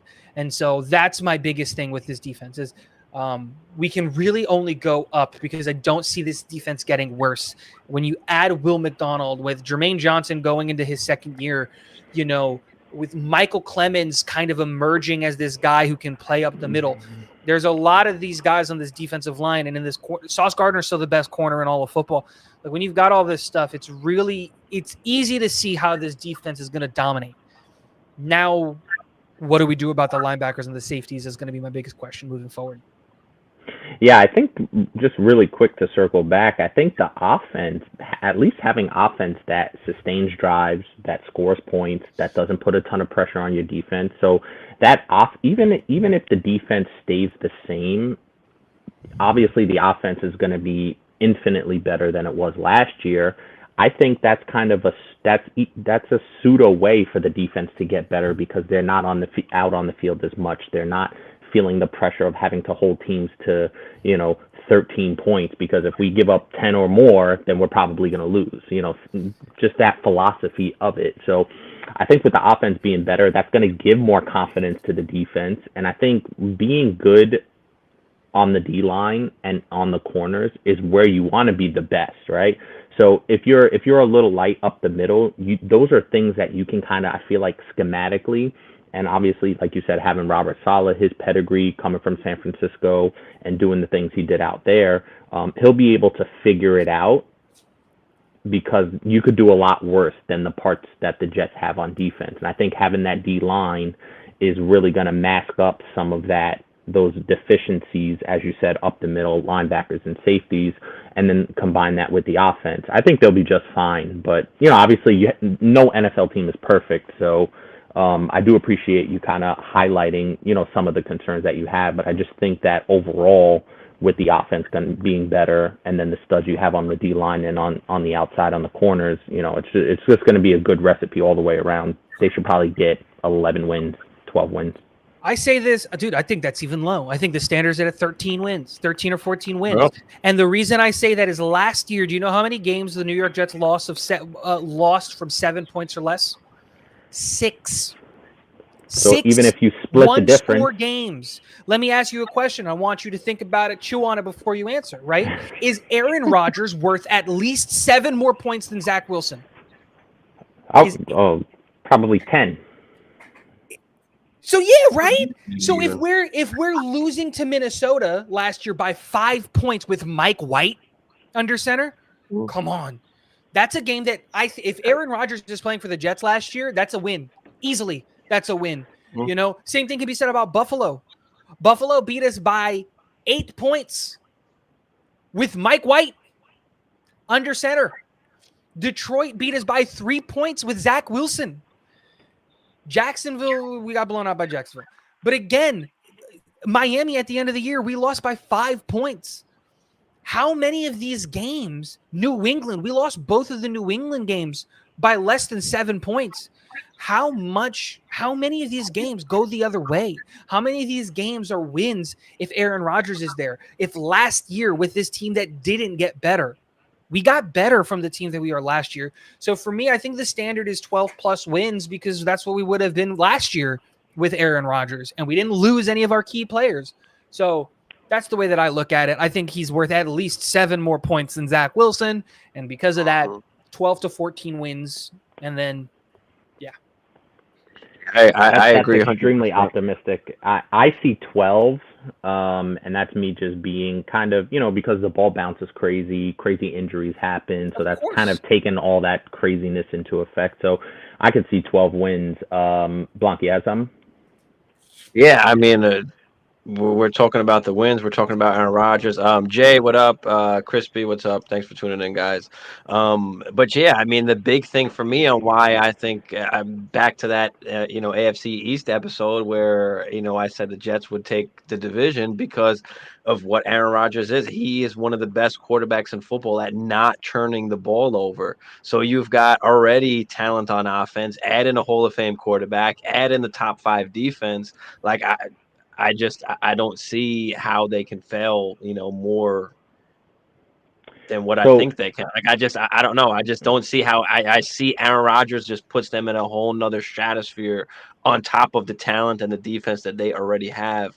And I just see it to be a lot easier for the defense. Like you said, they won't be on the field as much, having to, defend all these short field situations from all the turnovers that were happening beforehand. So we averaged almost an interception a game last year.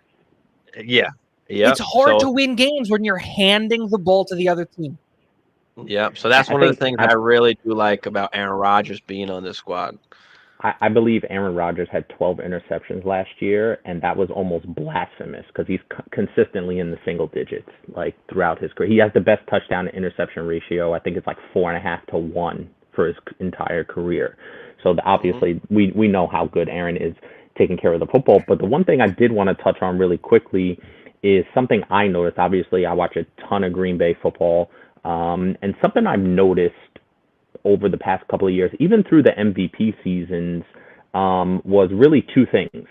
Number one, him taking a lot of sacks because he doesn't want to throw those interceptions. That's one thing that started to concern me as I've watched him obviously get older into his mid to late 30s. So he does tend to take a lot of sacks. And then also, especially last year, and I guess you could contribute this to the revamping the wide receiver core, et cetera, guys in that lineup, was his off-target percentage was way up than we've ever seen it in the past. And it really shocked me. So like I said, I don't know if that's a product of him getting a little bit older or just the entire revamping of the wide receiver core. So those were 2 things that over the past 2 to 3 years I've noticed more, even through the MVP seasons, taking many more sacks than he used to. Yeah, he's just not as mobile as he was before, right? It's one of those things where he's got to every player has to run into that realization, dude, you're old now. Yeah. You can't do that thing anymore. And and then the other thing is I always come back to it's a question of motivation. Yeah, hard to argue with that. How willing is he to throw that risky ball if he knows it's not going to amount to anything? Like, he was throwing those balls when Devontae Adams was there. 1,000%. But only at Devontae. But only at Devontae. Yeah. Because Devontae because he was just so damn good, became what AB was for Big Ben in the latter years in the Steelers, right? What was the play call for every Pittsburgh Steelers offense? AB, go get open. If the other guys don't get open, just throw it to the side of the field that Antonio Brown is on. He'll go get it. That was the play call. And that's what Devontae Adams and Aaron Rodgers had. And then you come into like how complacent did Aaron get at the end? Be like, dude, I'm sorry. I could throw for 30 touchdowns with Devontae Adams as my wide receiver, man. Like, come on. It can't be hard to hit him. I don't understand how Derek Carr couldn't do it. Like, Devontae actually had a pretty good year. We were talking about this. He actually had a really good year, like statistically, but it just didn't amount to a ton of wins. Yeah, because they were playing from behind. They were garbage time yards and stuff. They were chucking it all over. Yep. And except like Devontae's actually a good wide receiver, but it's like the Amari Cooper effect. Amari Cooper, in my opinion, is one of the most overrated wide receivers because he's a garbage time wide receiver, dude. For the first 3 quarters of a football game, he'll have 15 yards, 6 receptions, and then they'll be losing by 7 or like winning by 14, and the game's over, and he'll catch two passes for 35 plus, and now he's got 6 receptions for 110 yards and a touchdown. It's like, yeah, but they lost, and both of those things came in the fourth quarter when they were playing cover 3, deep. They were just not letting you go over the top. Like, that's it. So it's really interesting to think about all of that stuff, and it's going to be a really fun time this year to like watch all this stuff, because you're right. I watched every snap that Aaron Rodgers has thrown for the last 7 years. 7? Because that's all I was able to find. I've watched every snap, and that's one of the things that I noticed was that, just like you said, I think as time went on, I think he just became complacent. It's the same thing that I said earlier about Green Bay fans with elite quarterback play. I think the same thing happened with elite wide receiver play. Like, dude, Davante Adams is a monster. Yep. He's just it's unreal how good he is. So it can't be that hard when you're that good of a quarterback to just hit him kind of, because you don't even have to hit him. You just have to get the ball in his orbit. Yep. Dude, he could be 4 feet in front of him, but because he's got a 9.5-foot wingspan, he can go get it. It doesn't matter. Yeah, it was really awesome watching those two guys play. But I want to throw this at you for this upcoming season. Your top 5 AFC quarterbacks. Patrick Mahomes has to go right to the top. Mm-hmm. He's the best quarterback in the NFL. Easily.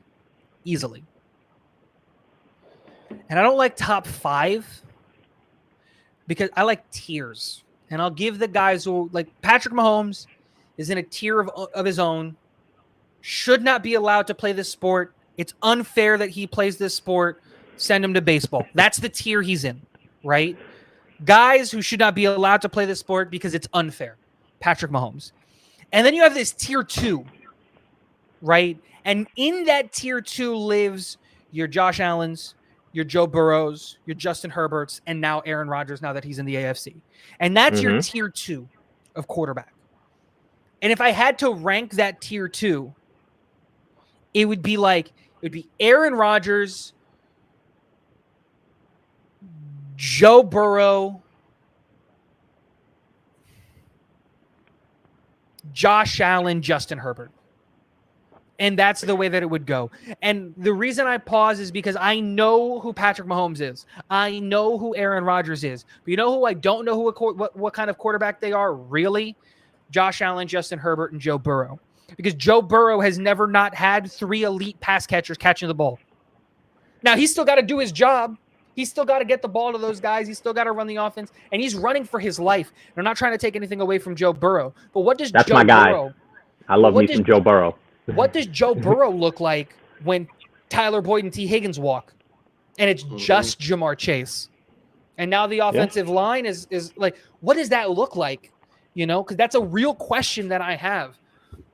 Then you look at Josh Allen, and it's like, dude, Josh Allen was crowned the Super Bowl, the MVP, the keys to the city of New York, the keys to Canada because they're Canadia's team. Like, he was crowned as the GOAT last year. The Buffalo Bills were supposed to walk away with the Super Bowl. They got Von Miller to that defense, and Stephon Diggs is that dude. That didn't amount to anything. What is Josh Allen? Is he like we don't it's hard to quantify what Josh Allen is as a quarterback, because he everything says that he should be the best quarterback in football, and yet he's not. So what's going on? And I think a lot of that I think a lot of that is that offensive coordinator in Buffalo. He is absolutely atrocious. The fact that he kept his job is a travesty to the sports world. But what is Josh Allen? And the same thing with Justin Herbert. We need him out of LA so that we can finally get him under an offensive-minded head coach. Because Justin Herbert has everything. Dude, I see Peyton Manning all over him. Like, Imagine Eric Bieniemy became the head coach with the Chargers. Ain't it? That ain't it. Eric Bieniemy ain't it, dude. Not feeling it? No, I think we're finally going to see what Eric Bieniemy is in Washington, and it's not going to be good.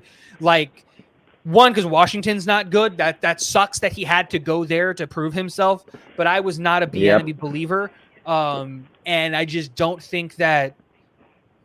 Dude, up until it became a thing, if you watch those early years, when Patrick Mahomes needed to talk on the offense, when he came off of the field, who was the guy that he was headhunting for?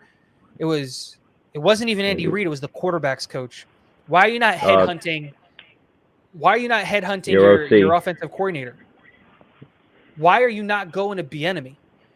Even with Reid calling the plays, why are you not hunting for your offensive coordinator? Why are you not hunting to go talk and have that conversation with him? And he just wasn't. Every single time he would come off the field and he would go to the quarterback's coach.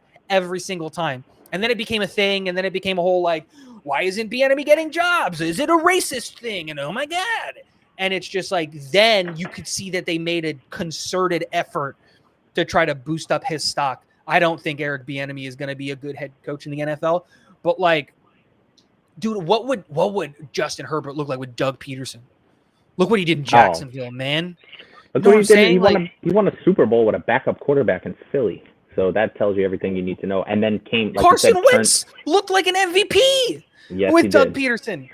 Yes, again, like what does that look like? Even if it's not like an offensive coordinator, like what is Cliff Kingsbury?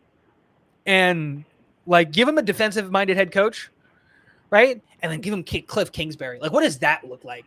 Justin Herbert with Cliff Kingsbury. Like, that would look crazier. So you're saying Kingsbury as the OC there? As the OC. I would not give Kingsbury another head coaching job. But as an OC, I think he designs up a really pretty play. You know, it's just one of those things where it's just like, what does he look like with a legitimate offensive mind and a head coach who's not dumb? That's really it. Just a head coach who's going to call a timeout. Or not go for it on 4th and 13. When I was watching that Jacksonville Charger playoff game, I actually bet on that game, and I had the Chargers -3, by the way. I think that was the spread or something like that. And I'm sitting there at halftime. I'm counting my stars, and I'm dancing. And turn off the game. It just, oh, my God. And how Staley wasn't fired after that game? I've seen guys get fired after winning Coach of the Year. Right, I've seen I saw what's the guy in Detroit, Doug Caldwell, right, with Detroit, went to the playoffs and got fired. So you make some excellent points. So yeah, so those are and some of the quarterbacks we didn't even get a chance to touch on was one Trevor Lawrence, Lamar Jackson, Deshaun Watson, like the list goes on and on. So it just shows you how loaded that side of the conference is. Not so much on the NFC. The AFC is all that loaded because all those guys that you mentioned, I think, are just above average guys. Trevor Lawrence this is as far as I'm concerned, this is year 2. I'm going to erase the Meyer years, right? You're going into year 2 with Doug Peterson. Let's see what this is. Let's see what this is. Let's see what you are. This is the year you got to prove to me you're an NFL quarterback, and then we can have a conversation about who you are. But it can't be in the regular season, dude. You're in the second easiest division in the NFL. You get the I would agree. Gift of playing the Texans, the Colts, and now the Titans twice a year. Yep. He should go 6-0. That should be 6-0. Yeah, 6-0. Dude, I could win that game. I live in Florida. I'll drive up to they're thinking about playing here in Orlando. I don't even need to drive that far. Dude, like that should be an easy 6 wins. Easy. Mm-hmm. But like Deshaun Watson, he shouldn't be in that conversation at all. I was good in Houston, but again, you got blessed of playing the horrible Jacksonville Jaguars and the quarterback carousel Indianapolis Colts for years, and the Tannehill-led Titans, and who was there before Tannehill in Tennessee? Mariota. Come on, dude. You got handed a really, really easy division. You got handed 5 wins a year. 5 wins a year. You just got handed to it. And then Lamar Jackson, again, it's a controversial topic, but I'm not a Lamar guy at all. I don't have him as an elite. I don't have him as elite quarterback at all. I have him as a average quarterback and elite running back. Like that's what he is. Like, so I don't even look at the AFC as this like super loaded conference. Russell Wilson shouldn't be in that conversation. It's the Buffalo Bills, the New York Jets, the Cincinnati Bengals, and the Kansas City Chiefs. That's it. Those are the only teams that matter in the AFC. And if Tua is healthy, Miami can be in that conversation. But since we all know he's going to go down with a concussion in week 2, week 3, man, the fact that the NFL didn't force him to retire, like he's going to be the poster child for concussions, or like Will Smith is going to play Tua Tagovailoa in a movie in a couple of years, right? Like that's what's going to happen. I am very concerned, and when we did talk about the AFC, when we did our episode on the AFC East, I said that was one of the biggest wild card factors. Was like all eyes are on him if he even takes a remotely, close hit. The eyes of the world are going to be on him to see what's going on, and if the NFL doesn't pull him out of the game, there's going to be we know what that storm is because we went through it last year. They are walking on thin ice because the NFL is holding this man's life in his hands, in their hands, because he's not smart enough to realize that he is shaving decades of his life off. Yep. He is risking not seeing 60 every time he steps onto the field. What was really interesting was they played the Packers sometime around, I don't know if it was Thanksgiving or Christmas. They played the Packers late in the season, Miami, and it was a game the Packers needed to win. And Tua was really good in the first half, and then he threw like 3 interceptions in the second half of that game. And it was rumored that he probably had a concussion from a hit he took in that game sometime before halftime. And it's just like, oh my God, dude, like, to see that night and day from first half to second half, you just never know with him. So it's unfortunate because I think he would be, if he was healthy and running on all cylinders, Miami would absolutely be a factor. Absolutely. And that's it's the Tua Tagovailoa factor. The problem, and this really sucks for them, is that every single one of the quarterbacks in Miami has an injury history outside of Skylar Thompson, who's a 7th round pick. Mike White has gotten injured every single game he started for the Jets. He has never started and completed a game without missing snaps. I don't think. No, he did it for the Bears game. That's it. That's crazy. He has 8 or 9 career starts. He has 6 or 7 injuries. Not good. So that's the guy who's backing up the guy who, if he sneezes too hard, he gets a concussion. Yeah. Dude, if apparently he's doing what is he doing? Like Muay Thai or some shit like that, yoga, jiu-jitsu, whatever he's learning, trying to learn how to fall or whatever. But yeah, I don't know. What's the over/under? Oh, he can't anymore. He owns the Raiders. I was gonna say, what's the over/under? Tom Brady's the starting quarterback for Miami, Week 7. 0. I'm blasting the under. I'm thinking like, dude, because like. Yeah. Tua's going to get hurt because, again, if you're the NFL, dude, if he trips on his own shoelace, you got to pull him. Yep. You know, if he turns his head a certain way, you got to pull him. Because the lawyers are already, dude, they're salivating at the mouth, waiting for Tua to get hit with another concussion and forcing a retirement for the NFL to get sued. And it's just like, what are we can't force him to retire. Like at a certain point, the guy's got to take responsibility for his own life, and like I think that point was a season ago, and he just hasn't done it yet. This isn't me even rooting like anti-Miami because I hate Miami with everything that I have, every fiber of my being.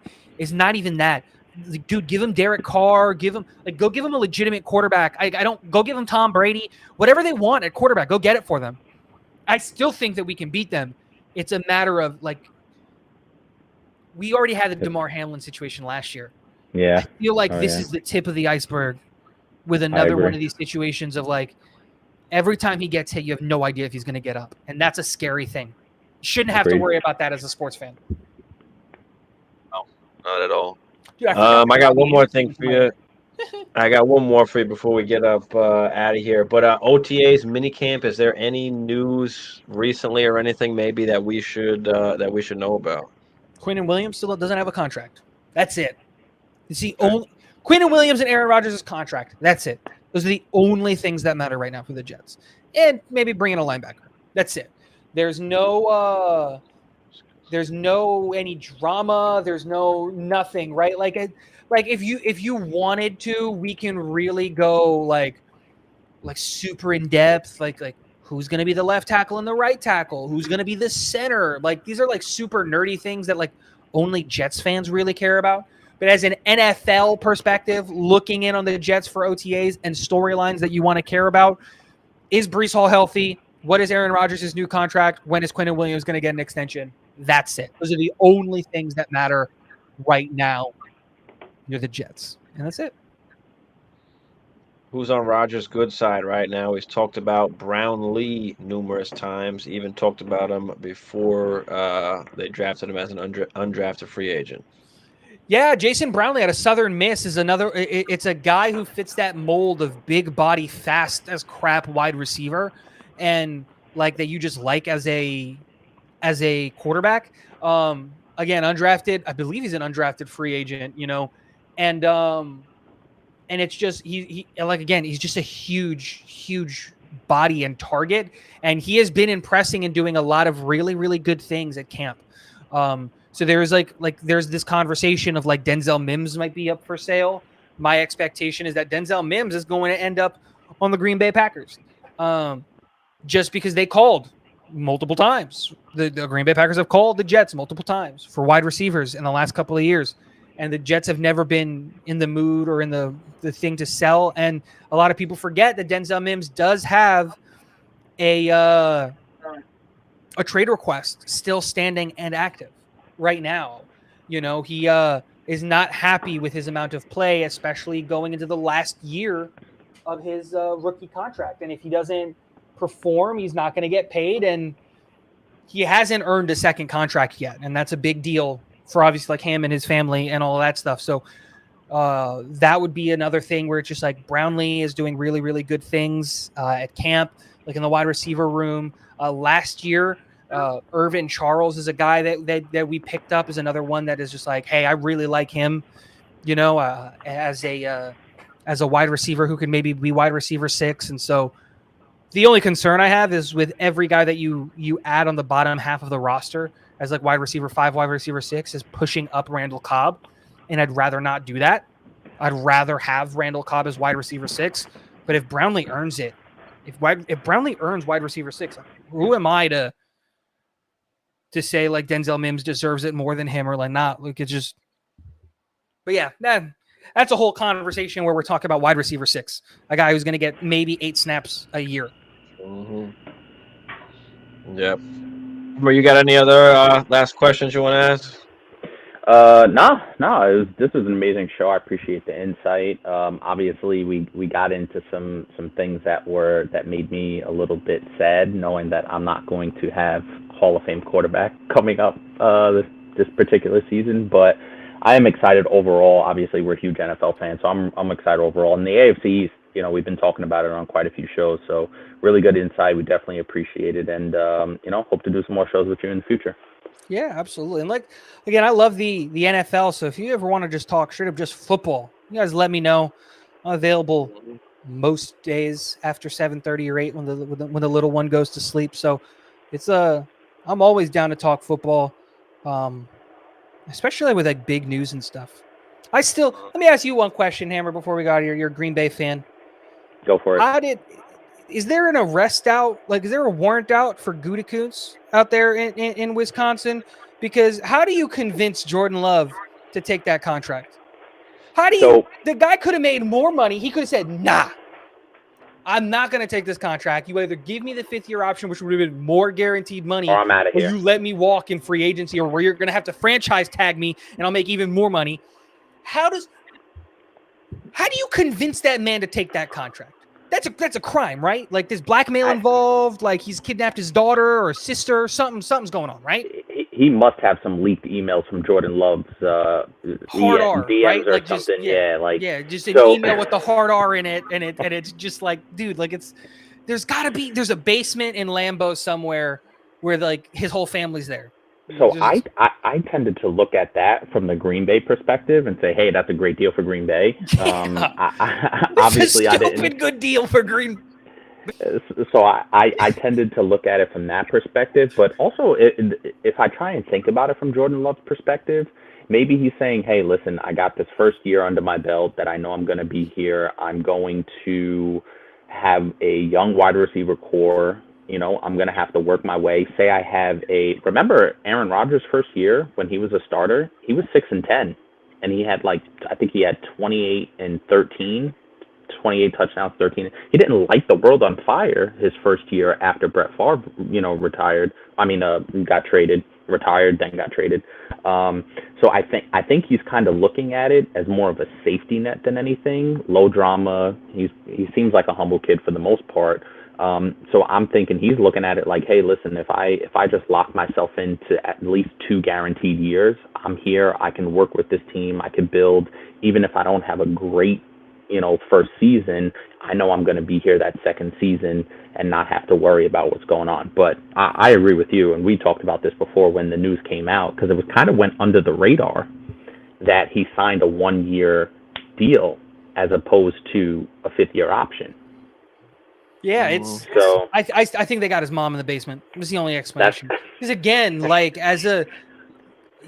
these teams time and time again go and show you and go and prove to you that they don't care about the players. No. Like at all. No, I not have in this no sport. like it's like the thing right now. Like a lot of Jets fans are really upset with Quinn and Williams for holding out to make as much money as possible. It's like, dude, what? His Why? career could be over Yeah, in week 7. in a day. In Yep. a day, dude. If he steps on the grass wrong, his career could be over. Like, go out Correct. and make as much money as possible. And this idea of like not having drama, dude. If the team doesn't want drama, they can just give you your money. The team's the I one who hear you. dictates the drama. That's the way that it is. This is me. This is what the contract stipulates. I can walk away for free. You can franchise tag me, or you can take the 5th-year option. Those are your options. I'm not taking less money. Like, especially in a year where you're not going for it. It's not an all-in year. You're not going to win. I just wonder if he looked at it and said, maybe I don't have as much leverage as I will once I play that 5th year. You know what I mean? And then play really well that 5th year and say, all right, now I can leverage that. I think he was just giving himself a safety net. There's no rational reason why somebody wouldn't want 20+ mil over 10 mil. Yeah. In any world. But I think he's just looking at it from a perspective of giving himself that 2nd-year buffer in case this year doesn't go at least marginally well. That's the only real rationale I can think of. My concern is that this doesn't necessarily bode well for his confidence in his own ability. Okay. That's the way that I look at it, because it's just like if you think specifically at quarterback, I don't want my quarterbacks to be humble. I want my quarterbacks to be humble to their teammates, but to know that they are the best damn player on the field whenever they step on there. Even if they're not, you should think that 100% wholeheartedly every step of the way. And so like again, it's a really weird situation, and I'm really interested to see how this works out, because it's just like, is this a lack in confidence in your ability because you have to watch a Hall of Fame quarterback for 3 years and be like, I can't do that. Like, I just know. I don't know. It's a weird situation. But again, I thought that contract was so good. It's crazy that you guys got that. Yeah, it went so under the radar. With all the other 5th-year options getting picked up, his was the one that doesn't get picked up. He gets signed to a 1-year. I think it's like $10 million or something like that. So they basically saved $10 million, 10 to 15, by signing him to that 1-year deal. So good for the Packers. Not the best for Jordan Love, but I'm actually intrigued to see how Jordan Love puts it all together, but I'm sure that's a conversation we'll have down the road. Yep. Yeah, we shall see. Well, appreciate everybody for coming out, everybody tuning in. Smash that like, smash that subscribe if you're new. Before we get out of here, Tigo, just let them know one more time where they can find you, brother. Talking Jets with Tigo on everything. If you want to watch Jets content, I go live every Friday at 9:30. So if you want to hang out there, we don't necessarily just talk Jets. We talk about everything. But yeah, that's it. All right, Awesome. we out of here, guys. Peace.